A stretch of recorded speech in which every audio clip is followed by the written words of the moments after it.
폭설이 내린 날, 저는 전광판을 보며 피식 웃었습니다. 3분 후 도착이라니. 오타와였다면 이런 날에는 예상 시간 자체가 꺼져버립니다. 그런데 전광판의 숫자가 1로 바뀌는 순간 저 멀리 눈발을 가르며 버스 한 대가 정확히 정류장에 들어왔습니다. 그때 저는 잘못 본 줄 알았습니다. 폭설 속에서도 정시에 도착한다는 것이 믿기지 않았습니다.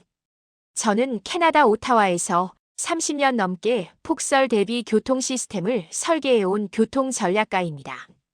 눈 때문에 도시가 멈추는 장면을 수없이 보아왔습니다. 솔직히 말해 서울도 다르지 않을 거라 생각했습니다. 하지만 그 단 한 대의 버스가 제 모든 경험과 확신을 완전히 무너뜨렸습니다. 그리고 저는 깨달았습니다. 서울은 제가 알고 있던 어떤 도시와도 다르다는 사실을. 기술 때문이 아니라 그 기술을 움직이는 사람들 때문이라는 걸 이제 폭설 속에서도 멈추지 않는 서울의 놀라운 비밀을 여러분께 보여드리려 합니다. 영상 시작 전에 구독, 좋아요 한번 눌러주시고 대한민국 파이팅! 댓글로 한국을 응원해주세요. 저는 데이비드 톰슨입니다. 캐나다 오타와에서 30년간 교통 시스템을 연구해 왔어요. 폭설이 도시 이동성에 미치는 영향, 그게 제 전문 분야였죠. 겨울마다 쌓이는 눈과 씨름하며 살아온 사람이라면 누구나 알 거예요. 눈은 단순히 아름다운 풍경이 아니라 도시 전체를 멈출 수 있는 재난이라는 사실을요. 그래서 서울행 비행기에 오를 때도 저는 확신했습니다. 한국은 폭설 연구 대상지가 아니라고요. 제가 방문하는 목적은 스마트시티 기술 시찰이었지 겨울 교통 위기 관리는 아니었으니까요. 하지만 인천공항에 착륙하는 순간 제 확신은 첫 번째 균열을 맞았습니다. 비행기에서 내리자마자 숨이 멎었어요. 활주로 전체가 순백의 눈으로 완전히 덮여 있었습니다. 마치 하얀 빈 종이 위에 비행기가 내려앉는 것처럼 모든 경계선이 사라져 있었죠. 서울에서 이 정도로 눈이 온다고? 30년간 수없이 폭설을 겪어왔지만 한국이 폭설 프로젝트 대상지라고는 단 한 번도 생각해 본 적이 없었어요. 제 머릿속에서 한국은 늘 온화한 기후, 빠른 기술 발전, 그런 이미지였습니다. 하지만 지금 내 눈앞의 활주로는 오타와 못지않게 하얗게 얼어붙어 있었어요. 공항 밖으로 나왔을 때 상황은 더 분명해졌습니다. 택시를 탔을 때 도로 위에는 이미 10cm가 넘는 눈이 쌓여 있었어요. 바람은 거세게 불었고 시야는 흐렸습니다. 앞차의 테일라이트가 희미하게 번져 보일 정도였죠. 오타와에서 이 정도 눈이 오면 어떻게 될까요? 대중교통 앱은 마비되고 버스는 운행을 중단합니다. 도로는 정체로 가득 차고 시민들은 발이 묶이죠. 도시는 반나절 동안 사실상 정지 상태가 됩니다. 누구도 움직이지 못하고 모두가 눈이 그치기를 기다릴 뿐이에요. 그런데 서울은 달랐습니다. 차들은 줄지어 천천히, 그러나 꾸준히 움직이고 있었어요. 경적 소리도 없었고 급제동이나 끼어들기도 보이지 않았습니다. 택시 기사는 침착하게 핸들을 잡고 있었고 다른 차들도 일정한 간격을 유지하며 앞으로 나아가고 있었죠. 저는 창밖을 뚫어지게 바라봤습니다. 도로 옆으로 제설 차량이 보였어요. 노란색 경광등을 켜고 쉼없이 눈을 밀어내고 있었습니다. 그 뒤를 따라 또 다른 차량이 염화칼슘을 뿌리고 있었죠. 마치 정해진 루틴처럼 체계적으로 움직이고 있었어요. 신기하게도 혼란은 없었습니다. 오타와였다면 이미 비상사태가 선포됐을 상황이었어요. 하지만 서울은 침착했습니다. 도시는 멈추지 않고 있었죠. 택시가 호텔 앞에 멈췄을 때 저는 기사에게 물었습니다. 이 정도 눈은 자주 오냐고요? 기사는 담담하게 대답했어요. 올해 들어 세 번째라고요. 그리고 덧붙였습니다. 곧 치워질 거라고. 그 말이 이상하게 귓가에 남았습니다. 곧 치워질 거라고. 마치 당연한 일처럼 말하는 그 어조. 오타와에서는 절대 들을 수 없는 확신이었어요. 호텔 로비에 들어서자 따뜻한 공기가 저를 감쌌습니다. 체크인을 마치고 방으로 올라가는 엘리베이터 안에서 저는 창밖을 다시 한번 내려다봤어요. 눈은 여전히 내리고 있었습니다. 하지만 도로 위의 차들은 멈추지 않고 움직이고 있었죠. 신호등은 정확하게 작동했고 보행자들은 횡단보도를 질서 있게 건너고 있었어요. 그때 제 머릿속에 하나의 질문이 떠올랐습니다. 서울의 시스템은 어떻게 이 폭설을 견디고 있을까? 30년간 쌓아온 제 경험과 지식으로는 설명이 안 됐어요. 이 정도 적설량이면 교통 시스템은 마비돼야 정상이었습니다. 하지만 서울은 움직이고 있었죠. 방에 짐을 풀며 저는 노트북을 켰습니다. 서울시 교통정보 사이트에 접속했어요. 실시간 버스 위치, 지하철 운행 상황, 도로 적설 정보, 모든 데이터가 살아 움직이고 있었습니다. 오타와라면 이미 이 시각에 시스템 다운 메시지가 떴을 거예요. 하지만 서울의 화면은 선명했습니다. 저는 창밖을 다시 바라봤어요. 눈발은 더 거세졌지만 도시의 불빛은 여전히 밝게 빛나고 있었습니다. 마치 도시 전체가 하나의 생명체처럼 폭설 속에서도 숨 쉬고 있었죠. 내일 아침 일찍 나가봐야겠다고 생각했습니다. 이 도시가 어떻게 움직이는지 직접 두 눈으로 확인해야겠다고요. 30년 경력의 교통연구자로서 저는 답을 찾아야 했습니다. 서울은 무엇이 다른 걸까? 그 질문을 품은 채 저는 잠자리에 들었습니다. 시차 때문에 새벽 6시에 눈이 떠졌습니다. 커튼을 열자 여전히 눈이 내리고 있었어요. 밤새 쌓인 눈이 창틀에 두껍게 앉아 있었습니다. 멀리서 제설 차량의 노란 불빛이 천천히 움직이고 있었죠. 잠이 오지 않아 로비로 내려갔습니다. 엘리베이터에서 내려 로비로 향하던 순간 저는 발걸음을 멈췄습니다. 호텔 정문 앞에서 직원 2명이 빗자루로 눈을 치우고 있었어요. 새벽 6시, 아직 손님들이 깨어나기도 전 시각이었죠. 처음엔 당연한 광경이라고 생각했습니다. 호텔 입구를 깨끗하게 유지하는 건 당연한 일이니까요. 하지만 곧 이상함을 느꼈습니다. 직원들은 호텔 앞만 치우지 않았어요. 바로 옆 카페 앞까지, 그리고 택시 승강장까지 넓게 눈을 쓸고 있었습니다. 그 구역은 분명 호텔 관리 범위가 아니었어요. 저는 다가가 물었습니다. 거기까지 치우셔야 하나요? 직원이 웃으며 말했어요. 아침에 손님들이 미끄러지시면 안 되잖아요. 옆 카페 사장님도 아직 안 오셨고요. 그 대답이 묘하게 가슴에 걸렸습니다. 자기 구역이 아닌데도 치운다. 누가 시키지 않았는데도 움직인다. 커피를 주문하고 창가에 앉았을 때 또 다른 움직임이 보였습니다. 호텔에서 50m쯤 떨어진 편의점 앞이었어요. 주인으로 보이는 중년 남성이 삽을 들고 눈을 퍼내고 있었습니다. 가게 앞만 치우는 게 아니었어요. 바로 오른쪽 버스 정류장까지 눈을 밀어내고 있었죠. 저는 밖으로 나가 물었습니다. 저기 버스 정류장까지 치우시는 건가요? 그는 고개를 끄덕였습니다. 네, 아침에 학생들이 많이 기다리거든요. 여기 눈이 쌓이면 위험해요. 자기 가게도 아닌데, 자기 책임도 아닌데, 그는 버스 정류장을 치우고 있었어요. 그냥 필요하니까 하는 거였죠. 그때 조금 더 왼쪽에서 초등학생으로 보이는 아이가 작은 삽을 들고 있는 게 보였습니다. 부모와 함께 현관 앞 눈을 퍼내고 있었어요. 아이의 삽질은 서툴렀지만 진지했습니다. 나중에 근처 카페에서 우연히 그 부모를 만났을 때 저는 물었습니다. 아이와 함께 눈을 치우시더라고요. 부모는 웃으며 대답했어요. 아이가 직접 말했대요. 이렇게 안 치우면 누군가 미끄러질지도 모른다고요. 그 말이 제 가슴을 찔렀습니다. 초등학생 아이가 이미 알고 있는 것. 공동공간은 누군가의 책임이 아니라 모두의 책임이라는 사실을요. 호텔 직원은 여전히 택시 승강장을 쓸고 있었고, 편의점 주인은 버스 정류장 벤치까지 눈을 닦아내고 있었어요. 멀리서는 또 다른 가게 주인이 인도를 정리하고 있었습니다. 이 사람들은 각자 맡은 일을 하는 게 아니었습니다. 그들은 함께 살아가는 공간을 관리하고 있었어요. 오타와에서는 절대 볼 수 없는 장면이었습니다. 오타와에서 눈이 오면 모두가 자기 집 앞만 치워요. 상점 주인은 상점 앞만, 아파트 관리인은 아파트 입구만 치웁니다. 그 이상은 시의 책임이라고 생각하죠. 누구도 먼저 나서지 않고 모두가 누군가 해주겠지 하고 기다립니다. 하지만 서울은 달랐어요. 여기서는 경계가 없었습니다.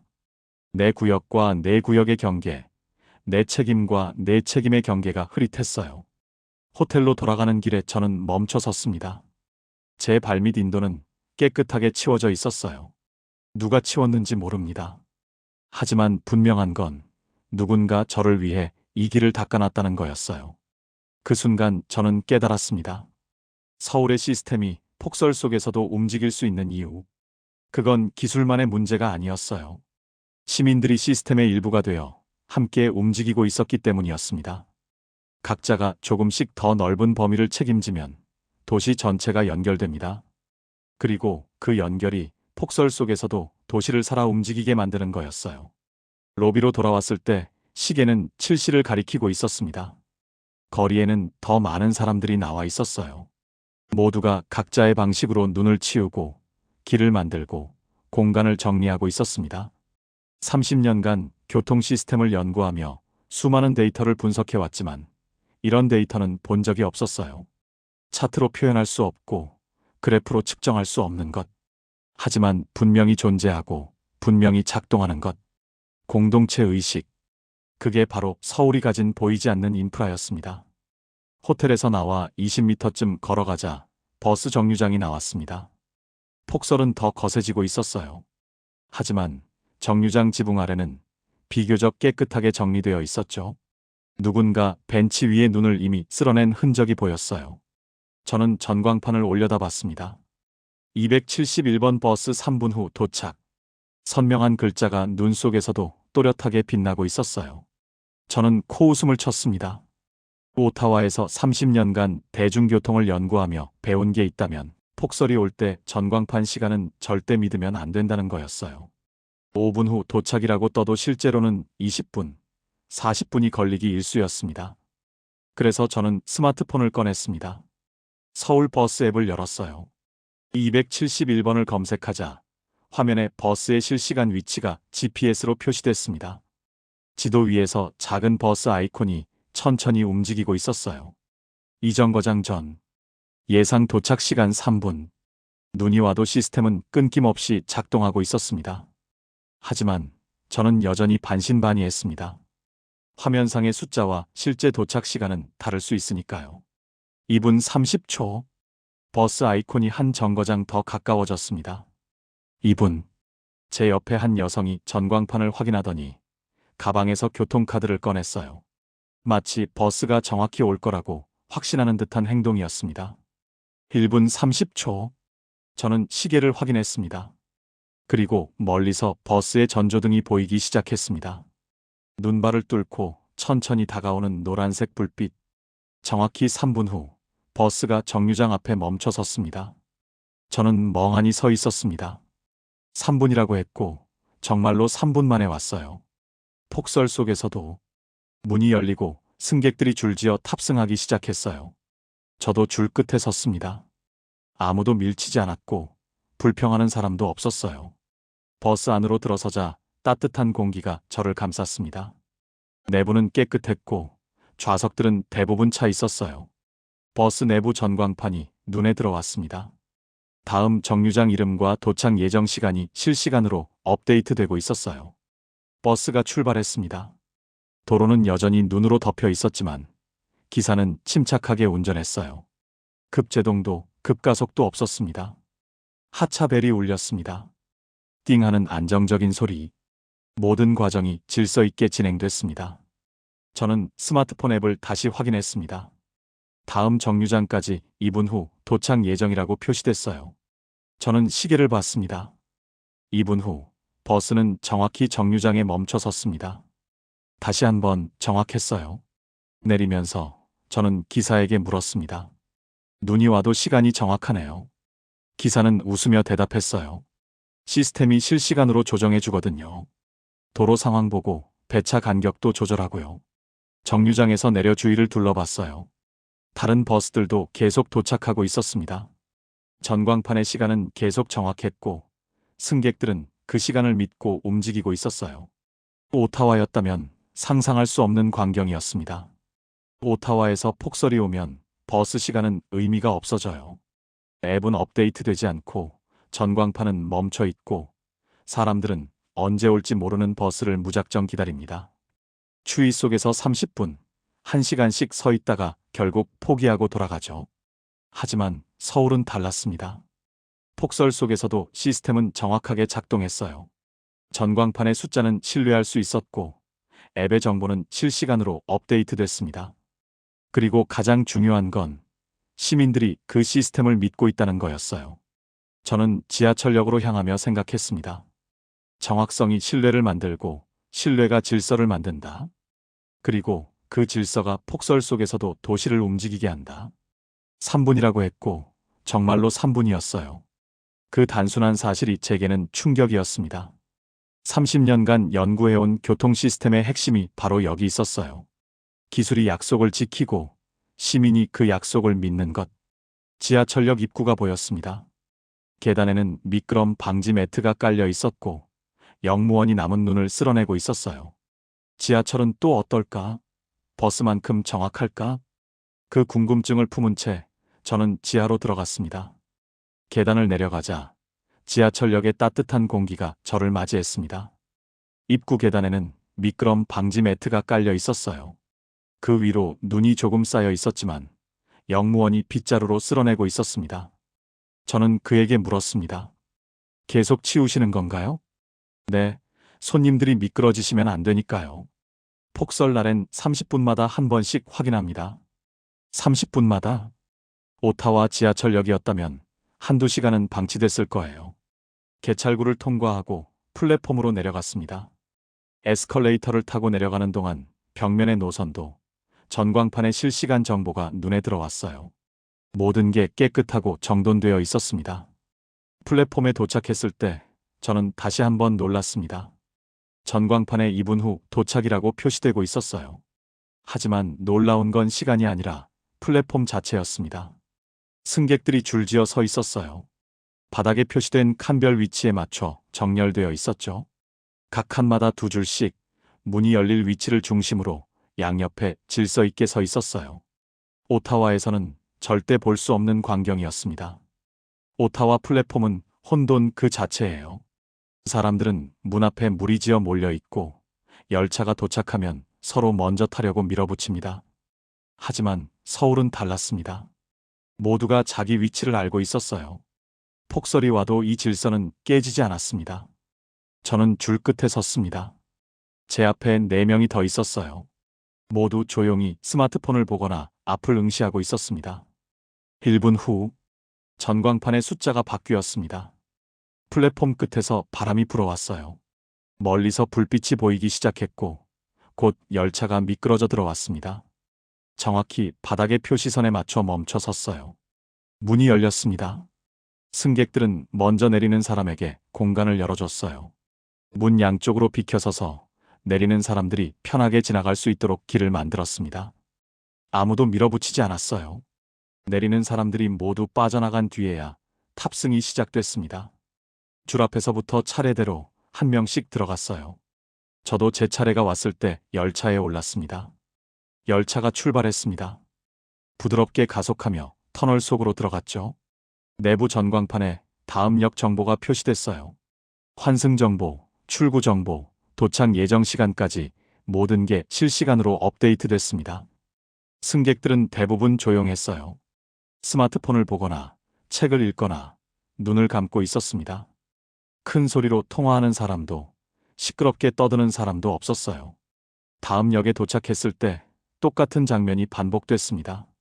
문이 열리고 사람들이 내리고 그 다음에 탑승이 시작됐어요. 모든 과정이 질서 있게 침착하게 진행됐습니다. 저는 그 순간 하나의 결론에 도달했습니다. 서울의 대중교통은 기술과 시민의식이 함께 만든 시스템이다. 전광판의 정확한 정보, 실시간으로 업데이트되는 앱, GPS로 추적되는 버스 위치. 이 모든 기술은 분명 중요했어요. 하지만 기술만으로는 부족했습니다. 시민들이 그 기술을 믿고 질서를 지키고 서로를 배려할 때 비로소 시스템이 완성되는 거였어요. 폭설이 와도 깨지지 않는 질서. 그건 법으로 강제할 수 있는 게 아니었습니다. 그건 문화였습니다. 오랜 시간 쌓여온 공동체의 약속이었죠. 열차가 제 목적지에 도착했습니다. 저는 내려서 플랫폼을 천천히 걸으며 생각했어요. 30년간 교통 시스템을 연구하면서 저는 늘 기술에만 집중해 왔습니다. 더 빠른 열차, 더 정확한 정보 시스템, 더 효율적인 노선 배치.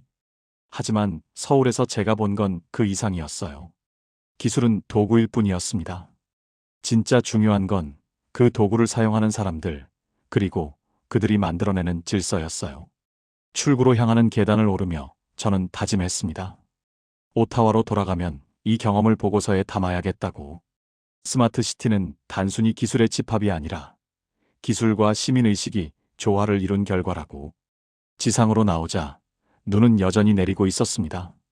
하지만 거리는 멈추지 않았어요. 사람들은 걷고 버스는 달리고 도시는 숨 쉬고 있었습니다. 폭설 속에서도. 오후가 되자 서울시 관계자로부터 연락이 왔습니다. 통합관제센터를 방문해보지 않겠느냐는 제안이었어요. 저는 곧바로 약속을 잡았습니다. 센터는 서울 중심부에 있었어요. 건물 안으로 들어서자 보안 절차를 거쳤습니다. 신분증 확인, 방문 목적 기록, 출입증 발급. 모든 과정이 체계적이었어요. 엘리베이터를 타고 올라가는 동안 저는 기대감에 부풀었습니다.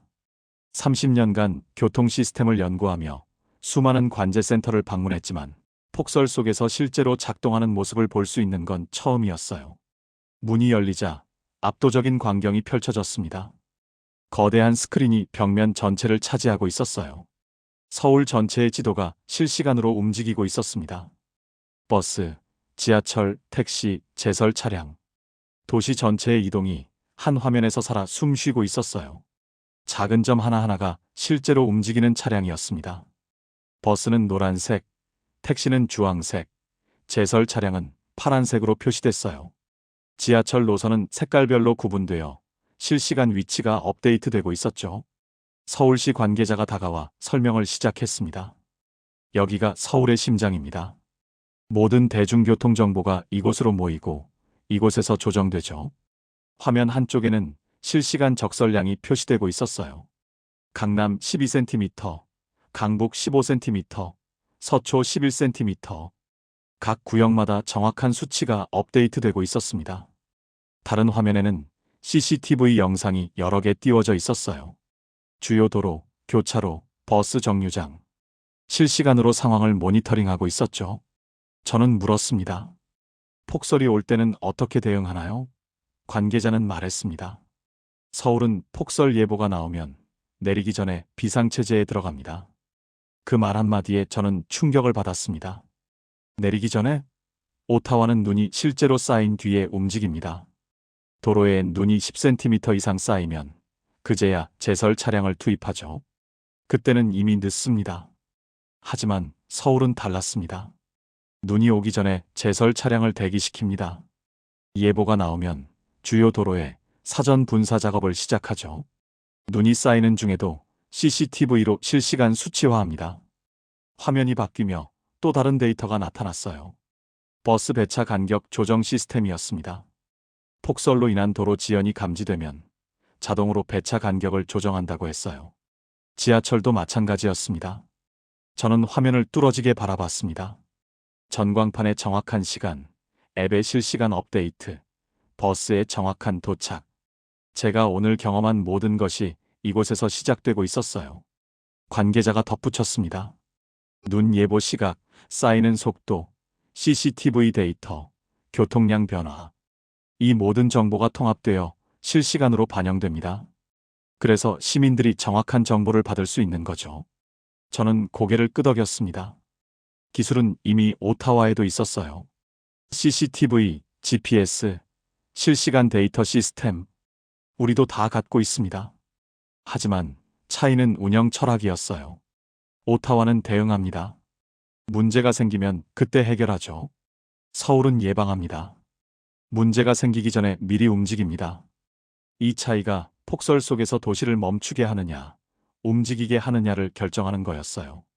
화면 한쪽에서 빨간색 표시가 깜빡였습니다. 강북 지역 일부 도로에서 적설량이 기준치를 넘었다는 경고였어요. 즉시 담당자가 키보드를 두드렸고 해당 구역의 제설 차량 2대가 이동하기 시작했습니다. 전 과정이 3분도 걸리지 않았습니다. 저는 그 순간 깨달았습니다. 서울의 교통 시스템이 압도적인 이유. 그건 기술이 뛰어나서가 아니었어요. 기술을 어떻게 운영하느냐, 어떤 철학으로 접근하느냐가 핵심이었습니다. 센터를 나오며 저는 생각했어요. 오타와로 돌아가면 가장 먼저 해야 할 일이 뭘까? 새로운 기술을 도입하는 게 아니었습니다. 운영 철학부터 바꿔야 했어요. 문제가 생긴 뒤가 아니라 생기기 전에 움직이는 것. 대응이 아니라 예방하는 것. 밖으로 나오자 눈은 여전히 내리고 있었습니다. 하지만 저는 이제 알았어요. 저 눈발 속에서도 도시가 멈추지 않는 이유를. 보이지 않는 곳에서 누군가 끊임없이 예측하고 조정하고 움직이고 있기 때문이라는 걸. 도시의 심장은 멈추지 않고 뛰고 있었습니다. 관제센터를 나와 거리로 돌아왔습니다. 눈은 여전히 내리고 있었어요. 하지만 이제 저는 다른 시선으로 거리를 바라보고 있었습니다. 통합관제센터에서 본 압도적인 기술, 실시간 데이터, 예방적 운영 철학, 모든 게 인상적이었어요. 하지만 정작 저를 가장 깊이 움직인 건 그 다음이었습니다. 제설 차량이 쉴 틈 없이 도로를 오가고 있었습니다. 노란 경광등을 켜고 눈을 밀어내고 염화칼슘을 뿌리고 마치 릴레이처럼 끊임없이 움직이고 있었죠. 환경미화원들도 보였습니다. 주황색 조끼를 입고 인도를 정리하고 있었어요. 추운 날씨에도 멈추지 않고 일하고 있었습니다. 저는 그들에게 고개를 숙였습니다. 화려한 기술 뒤에 숨은 진짜 영웅들이었어요. 그리고 결정적인 장면을 목격했습니다. 버스 정류장 앞이었어요. 271번 버스 한 대가 승객들을 내려주고 출발하려던 순간 기사가 차에서 내렸습니다. 저는 무슨 일인가 싶어 지켜봤어요. 기사는 정류장으로 걸어가더니 주머니에서 작은 수건을 꺼냈습니다. 그리고 정류장 바닥에 물기를 닦기 시작했어요. 눈이 녹아서 생긴 물웅덩이, 미끄러울 수 있는 곳이었습니다. 저는 놀라서 다가갔습니다. 직접 하시는 겁니까? 기사는 웃으며 말했습니다. 네, 승객분들 미끄러지면 안 되니까요. 그 말에 저는 할 말을 잃었습니다. 버스 기사의 업무에 정류장 청소는 포함되지 않습니다. 그건 다른 부서의 책임이에요. 하지만 그는 하고 있었어요. 누가 시켜서가 아니라 필요하니까. 기사는 물기를 다 닦은 뒤 수건을 주머니에 넣고 버스로 돌아갔습니다. 그리고 조용히 출발했어요. 아무에게도 말하지 않고 인정받으려 하지도 않고. 저는 그 자리에 한참 서 있었습니다. 그 순간 모든 퍼즐 조각이 맞춰졌어요. 통합관제센터의 기술, 실시간 데이터, 예방적 시스템, 그 모든 게 중요했습니다. 하지만 진짜 마지막 퍼즐은 사람이었어요. 시스템을 완성하는 건 기술이 아니라 사람이었습니다. 호텔 직원이 옆 카페 앞까지 눈을 치운 것, 편의점 주인이 버스 정류장을 정리한 것, 초등학생이 현관 앞 눈을 치운 것, 그리고 지금 버스 기사가 정류장 바닥을 닦은 것. 이 모든 행동이 하나로 연결되고 있었어요. 저는 천천히 걸으며 생각했습니다. 오타와와 서울의 차이. 그건 단순히 기술 수준의 차이가 아니었어요. 더 근본적인 건 사람의 차이였습니다. 오타와에서는 모두가 자기 책임만 다합니다. 내 구역, 내 업무, 내 책임. 그 이상은 다른 사람 몫이에요. 관리 주체가 불분명할 때 누구도 먼저 움직이지 않습니다. 누가 하라고 해서가 행동의 기준이죠. 하지만 서울에서는 달랐습니다. 해야 하니까 움직입니다. 자기 책임이 아니어도, 누가 보지 않아도, 보상이 없어도. 이 차이가 바로 폭설 속에서 도시를 멈추게 하느냐, 움직이게 하느냐를 결정하는 거였습니다. 저는 또 다른 버스 정류장을 지나쳤어요. 한 노인이 벤치 위에 눈을 쓸어내고 있었습니다. 다음 사람이 앉을 자리를 만들고 있었죠. 편의점 앞에서는 젊은 여성이 자기 가게 앞뿐 아니라 옆 건물 입구까지 눈을 밀어내고 있었어요. 횡단보도에서는 중학생이 할머니의 손을 잡고 천천히 건너가는 모습이 보였습니다. 할머니가 미끄러지지 않도록 조심스럽게 걸음을 맞추고 있었어요. 작은 행동들이었습니다. 하나하나는 대단해 보이지 않았어요. 하지만 이 작은 행동들이 모여서 도시를 움직이고 있었습니다. 기술은 뼈대를 만들고, 시스템은 구조를 세우고, 사람은 그 안에 생명을 불어넣습니다. 호텔로 돌아가는 길에 저는 다시 한번 주위를 둘러봤어요. 눈은 계속 내리고 있었지만 거리는 살아 있었습니다. 폭설 속에서도 그리고 저는 깨달았습니다. 스마트 시티는 기술의 집합이 아니라 기술과 사람이 함께 만드는 공동체라는 것을, 아무리 훌륭한 시스템이 있어도 그걸 믿고 움직이는 사람들이 없다면 의미가 없다는 것을 서울이 제게 가르쳐준 두 번째 교훈이었습니다. 호텔 방으로 돌아와 창밖을 바라봤습니다. 서울의 눈은 여전히 내리고 있었어요. 하지만 거리는 살아 있었습니다. 불빛이 빛나고 사람들이 움직이고 도시가 숨 쉬고 있었죠. 그 광경을 보며 저는 문득 1년 전 오타와의 기억이 떠올랐습니다. 정확히 1년 전 2월이었어요. 40cm가 넘는 눈이 하룻밤 사이에 도시를 덮었죠. 저는 그날 아침 출근하려다 집 앞에서 멈춰 섰어요. 길이 없었습니다. 차도와 인도의 경계가 보이지 않았고 주차된 차들은 눈 더미에 묻혀 있었습니다. 저는 삽을 들고 1시간 동안 집 앞 눈을 치웠어요. 겨우 인도로 나와 버스 정류장으로 향했습니다. 평소 5분 거리가 20분이 걸렸어요. 눈이 무릎까지 쌓여 있었습니다. 정류장에 도착했을 때 이미 20명 넘는 사람들이 기다리고 있었어요. 전광판은 꺼져 있었습니다. 저는 스마트폰 앱을 열었습니다. 하지만 앱은 업데이트되지 않았어요. 마지막 정보는 30분 전에 멈춰 있었습니다. 15분, 30분, 45분이 지났습니다. 버스는 오지 않았어요. 추위는 점점 심해졌고 사람들은 발을 동동 구르며 불평했습니다. 1시간을 기다려도 버스는 오지 않았어요. 저도 결국 포기하고 집으로 돌아갔죠. 그날 오타와 대중교통은 사실상 마비됐습니다. 저녁 뉴스를 보니 상황은 더 심각했어요. 지하철역 입구는 눈에 묻혀 있었고 주요 도로는 차들로 가득 차 움직이지 못했습니다. 사람들은 차 안에 3시간, 4시간씩 갇혀 있었어요. 시 관계자는 말했습니다. 눈이 너무 많이 와서 대응이 늦어졌다고요. 대응이 늦어졌다? 눈이 내리기 전에는 아무것도 하지 않았고 눈이 쌓인 뒤에야 움직였던 거죠. 하지만 그때는 이미 늦었어요. 더 큰 문제는 사람들이었습니다. 아무도 먼저 나서지 않았어요. 집 앞 눈은 각자 치웠지만 그 이상은 아무도 하지 않았습니다. 상점 주인은 상점 앞만, 아파트 관리인은 아파트 입구만 치웠어요. 버스 정류장은 아무도 치우지 않았습니다. 그건 시의 책임이라고 생각했으니까요. 시에서 해주겠지 하고 모두가 기다렸어요. 사람들은 서로를 탓했습니다. 시는 시민들이 협조하지 않는다고 불평했고 시민들은 시가 무능하다고 비난했어요. 버스 기사들은 도로 상황을 탓했고 운전자들은 제설이 안 됐다고 화를 냈습니다. 누구도 먼저 해결하려 하지 않았습니다. 모두가 누군가 해주기를 기다렸죠. 결국 도시는 3일 동안 반쯤 멈춰 있었습니다. 학교는 휴교했고 회사는 재택근무를 권고했어요. 사람들은 집에 갇혀 불평만 쏟아냈습니다. 저도 그중 한 명이었어요. 30년간 교통 시스템을 연구하면서 저는 늘 시스템 탓만 했습니다. 하지만 정작 제가 할 수 있는 일은 하지 않았어요. 제 집 앞만 치우고 제 차만 빼내고 제 길만 확보했습니다. 그 이상은 누군가 해주겠지. 그게 오타와였습니다. 그게 제 모습이었어요. 지금 서울의 창밖을 보며 저는 깨달았습니다. 오타와의 그날과 서울의 오늘은 마치 다른 행성 같았어요. 같은 폭설, 같은 겨울, 같은 추위. 하지만 결과는 완전히 달랐습니다.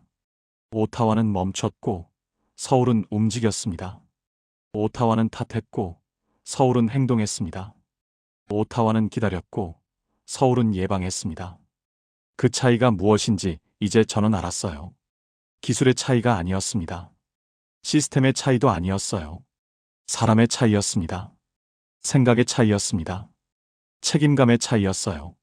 창밖의 서울은 여전히 움직이고 있었습니다. 눈 속에서도, 추위 속에서도, 폭설 속에서도 저는 노트북을 켜고 보고서를 작성하기 시작했습니다. 오타와로 돌아가면 이 경험을 전해야 했어요. 단순히 기술 보고서가 아니라 진짜 변화를 만들 수 있는 제안서를 써야 했습니다. 제목은 이미 정해져 있었어요. 서울이 가르쳐준 것, 스마트 시티를 움직이는 진짜 힘. 저는 키보드를 두드리기 시작했습니다. 다음 날 아침 눈이 그쳤습니다. 커튼을 열자 맑은 햇살이 방 안으로 쏟아져 들어왔어요. 창밖 거리는 깨끗했습니다. 어제까지 쌓여있던 눈은 거의 다 치워져 있었고 사람들은 평소처럼 걸어다니고 있었어요. 마치 폭설이 없었던 것처럼 도시는 정상으로 돌아와 있었습니다. 저는 밖으로 나가 거리를 걸었습니다. 지난 이틀을 떠올렸어요. 인천공항의 의문, 새벽 호텔 앞 광경, 버스 정류장의 정확한 시간, 지하철 플랫폼의 질서, 통합관제센터의 시스템, 버스 기사가 정류장 바닥을 닦던 모습. 그 모든 순간이 퍼즐처럼 맞춰지며 하나의 그림을 완성했습니다. 서울이 제게 가르쳐준 것. 그건 세 가지였어요. 첫 번째, 운영 철학. 대응이 아니라 예방. 문제가 생기기 전에 움직이는 것. 같은 기술을 가지고도 어떻게 운영하느냐에 따라 결과는 완전히 달라졌습니다. 두 번째, 시스템의 본질.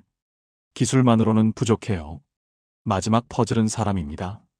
그 기술을 믿고 질서를 지키고 시스템의 일부가 되어 함께 움직이는 사람들.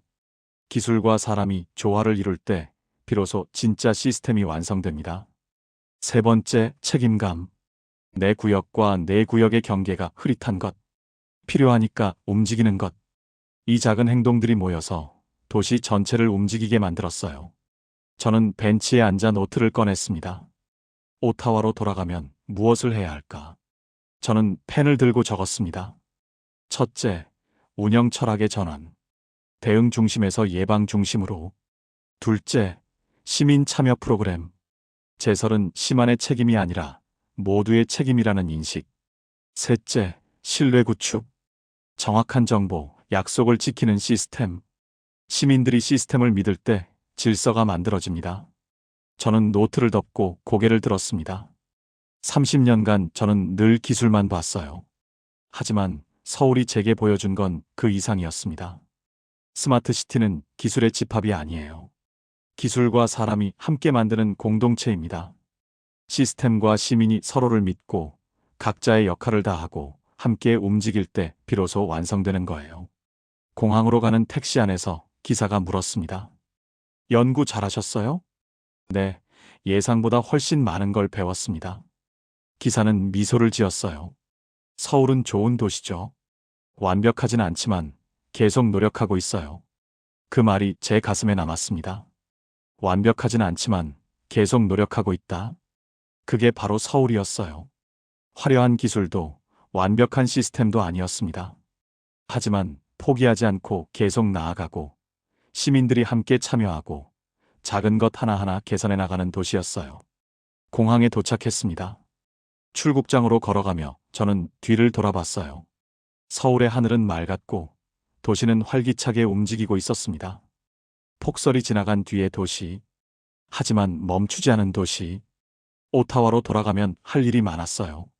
보고서를 완성하고 시의회에 제안하고 동료들과 논의하고 시민들에게 알려야 했습니다. 하지만 저는 이제 알았습니다. 변화는 기술에서 시작되지 않아요. 사람에서 시작됩니다. 한 사람이 먼저 움직이고 그 움직임이 다른 사람에게 전해지고 결국 도시 전체가 변화하는 거예요. 저도 그 첫 번째 사람이 될 수 있습니다. 비행기가 이륙했습니다. 창밖으로 서울이 점점 멀어지고 있었어요. 하지만 제 마음속에 서울은 선명하게 남아 있었습니다. 폭설 속에서도 멈추지 않았던 도시, 기술과 사람이 함께 만든 시스템, 경계 없는 책임감으로 서로를 지켜주는 시민들. 그게 진짜 스마트 시티였습니다. 저는 노트북을 열고 보고서의 마지막 문장을 입력했습니다. 스마트 시티를 움직이는 진짜 힘은 기술이 아니라 사람입니다. 그리고 그 사람들이 만드는 신뢰, 질서, 공동체입니다. 서울이 제게 가르쳐준 것은 바로 이것이었습니다.